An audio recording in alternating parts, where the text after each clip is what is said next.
قال المؤلف والمفسر رحمہ اللہ تعالی ادام النفع بعلومه وعلومكم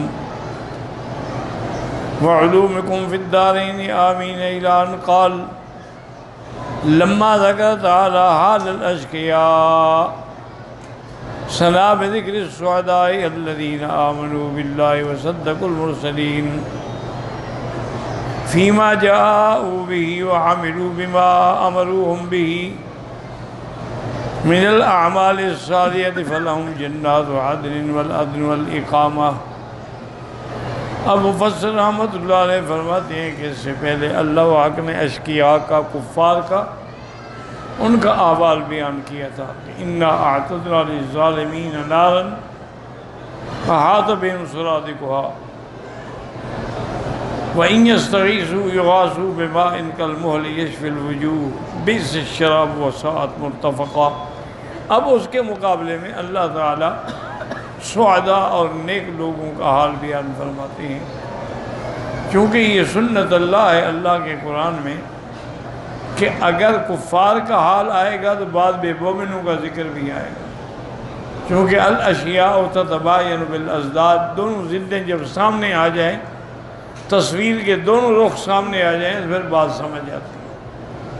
اب اس آیت میں اللہ نے فرمایا کہ ان الذین آمنوا، یعنی وہ لوگ جو اللہ پر ایمان لائے، جنہوں نے انبیاء کی تصدیق کی اور جو انبیاء لائے اس پر ایمان لائے، وَعَمِلُوا بِمَا أَمَرُوهُمْ بِهِ مِنَ الْأَعْمَالِ الصَّالِحَةِ، اور انبیاء نے جن اعمال کا حکم دیا ان پہ تعمیل کی اور عمل کیا تو ان کو جزا کیا ملے گی؟ فَلَهُمْ جَنَّاتُ عَدْنٍ، ان کے لیے جنات باغ ہوں گے رہنے کے لیے. عدن کہتے ہیں اقامہ، ٹھہرنے کی جگہ. تجری من تحتہم الانہار اے من تحت غرفہم ومنازلہم، ان کے گھروں کے نیچے، محلات کے نیچے نہریں بہتی ہوں گی. قال فرعون وہذہ الانہار تجری من تحتی. تو اس میں یاد رکھیں کہ مفسرین کرام نے ان آیات کے دو ترجمے کیے ہیں کہ تجری من تحتہم الانہار کا کیا معنی ہے کہ ان کے نیچے نہر. ان کا اس کا معنی یہ ہوتا ہے کہ جیسے بادشاہ لوگ محلات کے آگے نہریں بنا لیتے ہیں اور اپنے محلات کی سیڑھیاں بھی اترتی ہیں، ان میں آگے بیٹھ گئے تو گویا کہ پانی ان میں لٹکا لیا، تو گویا یہ بھی محلات کے نیچے نہریں بہ رہی ہیں. اور بعض علماء نے فرمایا کہ نہیں، حقیقتاً ان کے محلوں کے نیچے نہریں بہتی ہوں. اس مجازی معنی لینے کی ضرورت نہیں، اللہ تعالیٰ قادر ہے. اللہ تعالیٰ چاہیں تو نہروں کو الٹا چلا دیں، نہروں کو اوپر لے جائیں، نیچے لے جائیں، جہاں لے جائیں.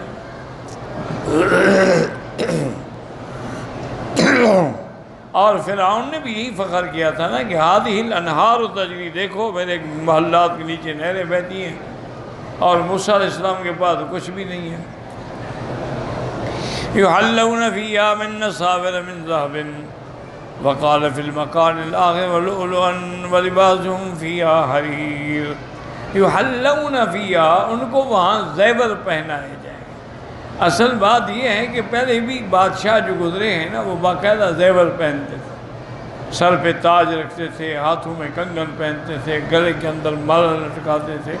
تو یہ بادشاہوں کا ایک لباس تھا. تو اللہ کی آمد میں مومنوں کو وہی لباس عطا فرمائیں گے. اور بعض علماء نے فرمایا کہ دنیا کے اندر تو مردوں کے لیے سونا یا زیور پہننا جائز نہیں ہے، لیکن قیامت کے احکام الگ ہوں گے، وہاں سب اللہ ان کے لیے حلال کر دیں گے. یحلون فیہا من اساور من ذہب، کے سونے کے کنگن. اور ایک روایات میں آتا ہے کہ موتیوں کے. اس لیے علماء نے فرمایا کہ 3 آیتیں ہیں، سونے کے کنگن، چاندی کے کنگن، موتیوں والے کنگن. تو معنی ہے تینوں ہوں گے. اب کیا معنی؟ یعنی ایک ہاتھ میں وہ تینوں ڈالے ہوئے ہوں گے، جیسے آج کل بھی دیکھیں نا عورتیں ایک ایک ہاتھ میں 3 قسم کے کنگن ڈالے ہوتی ہیں. تو اور بعض علماء نے فرمایا کہ نہیں، بات یہ ہے کہ کسی کو تو ملیں گے سونے والے، کسی کو چاندی والے، کسی کو موتیوں والے. اور بعض علماء فرماتے ہیں کہ نہیں، ان کو سب کو ملیں گے، لیکن کبھی انہوں نے یہ پہن لیا، کبھی یہ پہن لیا، کبھی یہ پہن لیا. وَلِبَاسُهُمْ فِيهَا حَرِيرٌ، اور ان کا لباس جو ہے وہ ریشم سے ہوگا، کیونکہ دنیا کے اندر اللہ نے ریشم مردوں پر حرام کر دی ہے. حضور پاک نے دو چیزیں ہاتھ میں نہیں، قطعۃ من ذہب، سونے کا ٹکڑا اور ایک ٹکڑا ریشم کا، اور فرمایا ھذان حرامان علی ذکور امتی، میری امت کے مردوں پر یہ دونوں چیزیں حرام ہیں، سونا پہننا بھی حرام ہے اور ریشم پہننا بھی حرام۔ ریشم سے مراد ہوتا ہے خالص ریشم، یہ آج کل جہاں بکتے ہیں یہ حتیٰ کہ 2 گھوڑا بوس کی ہے، یہ ریشم نہیں ہے۔ ریشم وہ ہوتا ہے جو کیڑے سے پیدا ہوتا ہے، وہ تو آپ کو 400 ریال میٹر میں بھی گز میں بھی نہیں ملے گا، یہ تو 15 ریال گز کی چیز ہے، یہ کہاں سے ریشم ہو گیا؟ یہ تو ایک نوع من السلک ہے، یعنی ایک کیمیکل سے بنائی ہوئی چیز ہے، یہ حقیقی ریشم نہیں ہے۔ تو حقیقی ریشم پہننا جو ہے وہ مردوں کے لیے حرام ہے، اور سونا پہننا جو ہے وہ بھی حرام ہے، الا بعذر، ہاں اگر کسی کا دانت ٹوٹ گیا ہے یا دانت پہ خول چڑھایا ہے سونے کا، وہ جائز ہے، کیونکہ اگر اور دھات ڈالی جائے تو اس سے بدبو ہو جاتی ہے اور سونے سے بدبو نہیں ہوتی ہے۔ اس لیے عذر کے اعتبار سے کسی نے دانت جڑا لیا، کسی نے دانت میں برائی کرا لی، وہ سب چیزیں جائز ہیں، وہ منع نہیں ہے۔ وَالنُّورُ وَلِبَاسُهُمْ فِيهَا حَرِيرٌ وَسَلْوَهُنَا وَقَالَ يَلْبَسُونَ ثِيَابًا خُضْرًا مِّن سُندُسٍ وَإِسْتَبْرَقٍ۔ یاد رکھیں کہ ریشم جو ہے نا وہ بھی دو، ایک ہوتا ہے باریک کپڑا، ایک ہوتا ہے بھاری کپڑا، تو قیامت میں اللہ ان کو دونوں عطا فرمائیں گے، اور وہ سبز رنگ کے کپڑے پہنے ہوں گے۔ يَلْبَسُونَ ثِيَابًا خُضْرًا مِّن سُندُسٍ وَإِسْتَبْرَقٍ فالسندس لباس رفاع رقاق كالقمصان واجرا وجرها واما الاستبرق فغليظ الديباج وهي بريء۔ اب فسر کہتے ہیں سندس تو کہتے ہیں اس لباس کو بڑا قیمتی جیسے قمیصیں بنتی ہیں یعنی باریک، اور استبرق کہتے ہیں جو موٹا دیباج جس سے رضائیاں اور چادریں اور بستر کے استر بنتے ہیں۔ متکئین فیہا علی الارائک الاتقاء قبل الاستجاء وکیلا تربو فی الجلوس اشبہ بالبراد ہا ہونا، وہ اپنے تختوں پہ بیٹھے ہوں گے پلتھیاں مار کے یا ٹیک لگا کے۔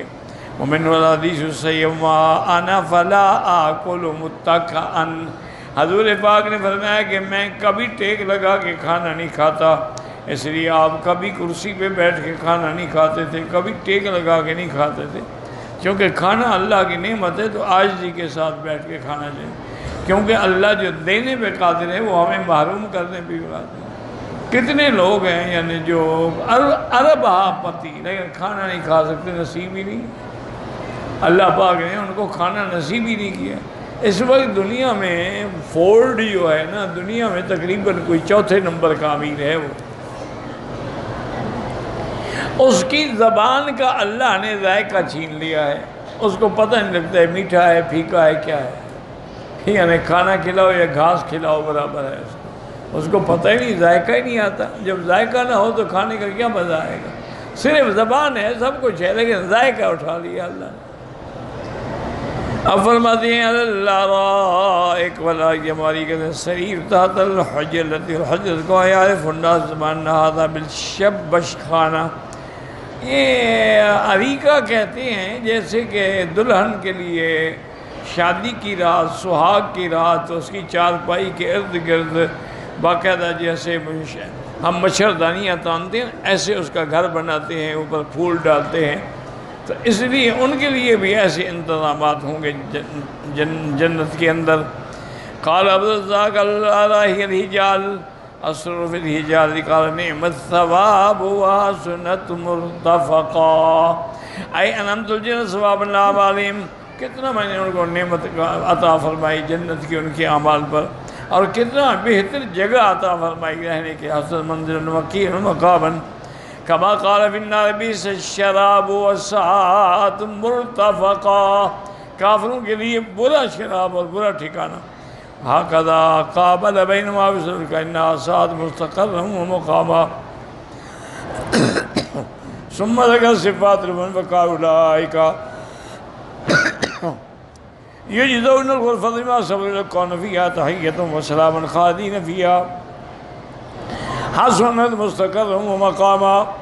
واضرب لهم مثل الرجلین جعلنا لأحدہما جنتین من عنب وحففناهما بنخل وجعلنا بينهما زرعا كلتا الجنتين آتت أكلها ولم تظلم شيئا وجعلنا خلالهما نهرا وكان له ثمر فقال لصاحبه وهو يحاوره أنا أكثر منك مالا وأعز نفرا ودخل جنته ظالما نفسه قال ما أظن أن تبيد هذه أبدا وما أظن الساعة قائمة ولئن رددت إلى ربي لأجدن خيرا منها منقلبا. اب اللہ تعالیٰ نے مثال بیان کی ہے تاکہ مثال کے ساتھ بات جو ہے وہ جلدی سمجھ آ جائے. یقول تعالیٰ بعض ذکرین المشرکین مستکبرین وجعلت الضعفاء والمساکین المسلمین فافتقروا علیہم باموالہم واصحابہم. اب اللہ نے پہلے ذکر فرمایا تھا کہ مشرک جو ہیں وہ تکبر کرتے ہیں کہ غریبوں کے ساتھ ہم بیٹھیں، ہم بلال اور صہیب کے ساتھ بیٹھیں جن کے کپڑوں سے بدبو آتی ہے. اب اللہ تبارک و تعالیٰ نے مثال بیان فرمائی وَضَرَبَ لَهُمْ وَلَهُمْ مَثَلًا بِرَجُلَيْنِ. دو آدمی تھے اللہ نے جعل أَحَدُهُمَا جَنَتَيْنِ تھے، ایک آدمی کو اللہ نے باغات دیے تھے انگوروں کے، اس میں بڑی کھجوروں کے بھی درخت تھے، المحدق فی جنباتها وخلالها، اور اس کے طرف جو ہے کھیتی باڑی بھی تھی اور باغ بھی تھے. وَكُلٌّ مِّنْ الْأَشْجَارِ وَالزُّرُوعِ مُثْمِرٌ مُقْبِلٌ فِي غَایَةِ الْجَوْدَةِ، اور ہر درخت جو ہے وہ پھل دینے والا تھا. وَلِهَذَا قَالَ كِلْتَا الْجَنَّتَيْنِ آتَتْ أُكُلَهَا یعنی أخرج ثمرها وَلَمْ تَظْلِمْ مِنْهُ شَيْئًا أي ولم تنقص منه شيئا وفجرنا خلالها نهرا إلى نهر وفرقنا فيها وفيها. اس کے باغ کے درمیان میں بھی نالے چلتے تھے. وَكَانَ لَهُ ثَمَرٌ، اس کے پاس مال تھا. یعنی پھلوں کا باغ. الْكِرَاةُ وَكَانَ لَهُ ثَمَرٌ فَيَكُونُ جَمَعَ ثَمَرٍ خَشْبَةٍ وَخُشُبٍ وَقَرَأَهُ الصَّمْرِ بِفَتْحِ الصَّاءِ وَالْمِيمِ ثَمَرٌ فقال اے صاحب آتین جن صاحب وحاول اجازت خاص میں افترائی طرف. یہ دونوں جو تھے نا باغ والے، ایک ان میں بڑا اکڑتا تھا، تکبر کرتا تھا، جھگڑا کرتا تھا اور کہتا یار تم سے میرا مال بھی زیادہ، باغ بھی زیادہ، نوکر چاکر بھی زیادہ. انا اکثر من کا معلوم واضح نفرا اے اکثر خادم وحشمن وولدن. قال کذا تلک واللہ منیت الفاجر کثرت المال وعزت النفر. حضرت قتادہ فرماتے ہیں کہ ہمیشہ کافروں کی تمنا یہی ہوتی ہے مال ہو اور دولت ہو اور نوکر چاکر ہو. وَدَخَلَ جَنَّتَهُ وَهُوَ ظَالِمٌ لِنَفْسِهِ بِكُفْرِهِ وَتَمَرُّدِهِ وَتَكَبُّرِهِ وَجَبْرِهِ وَإِنْكَارِهِ الْمَعَادِ. وہ اپنے باغ میں داخل ہوا اس حالت میں کہ کفر کے ساتھ، سرکشی کے ساتھ، تکبر کے ساتھ، بڑائی کے ساتھ، اور کہنے لگا کہ یہ میرے باغ، میری نعمتیں کبھی ختم نہیں ہوں گی. قال ما أظن تبيد هذه أبدا فذلك اقترار من ما رأى فيها من الزروع والثمار والأشجار والأنهار المطردة في جوانبها وأرجائها. جب اسے دیکھا کہ اتنے پھل ہیں، درخت ہیں، نہریں بہہ رہی ہیں، کہنے لگا یہ کبھی ختم نہیں ہوں گے. ظن أنها لا تفنى ولا تفرغ کبھی ہلاک نہیں ہوں گی. وذلك قلة عقله، حالانکہ یہ اس کی عقل کی کمی تھی. وضعف بے یقینی باللہ، اللہ پر یقین نہیں تھا. فاعجاب الحیات دنیا وزین تھا، اور اس کو دنیا کی زینت پہ بڑا فخر تھا. وکفری بالآخرہ، اور یاد قال وظن الساعۃ قائمۃ، مجھے تو خیال ہی نہیں ہے کبھی قیامت ہوگی. وَلَئِن رُدِدتُّ إِلَىٰ رَبِّي لَأَجِدَنَّ مِنْهَا مُنْقَلَبًا. أي وَلَئِنْ كَانَ مَرْجِعُ إِلَى اللَّهِ، اگر لوٹنا بھی پڑا نا تو وہاں بھی اللہ مجھے اس سے بھی زیادہ اچھا دیں گے. يكون لي هناك أحد من هذا عند ربي ولولا كرامتي عليه ما آتاني هذا. اگر مجھے پر اللہ راضی نہ ہوتے تو مجھے یہاں کیوں دیتے؟ جب یہاں دیا ہے تو وہاں بھی دیں گے. كما قال في الآية وَرَجِعْتُ رَبِّي إِنَّ لِي عِندَهُ الْحُسْنَىٰ قَالَ أَفَرَأَيْتَ الَّذِي كَفَرَ بِآيَاتِنَا وَقَالَ لَأُوتِيَنَّ مَالًا وَوَلَدًا. أي بالدار لا تعلي على الله عز وجل. وكان سبب نزولها في الآية من رواية كما سيأتي بها في موضعه انشاءاللہ تعالیٰ بالثقة علیہ التقلان. اس کو اس پہ فخر تھا اور قیامت کا منکر بھی تھا، اور ساتھ یہ بھی تھا کہ اگر قیامت ہو گئی نا وہاں بھی مجھے ملیں گے.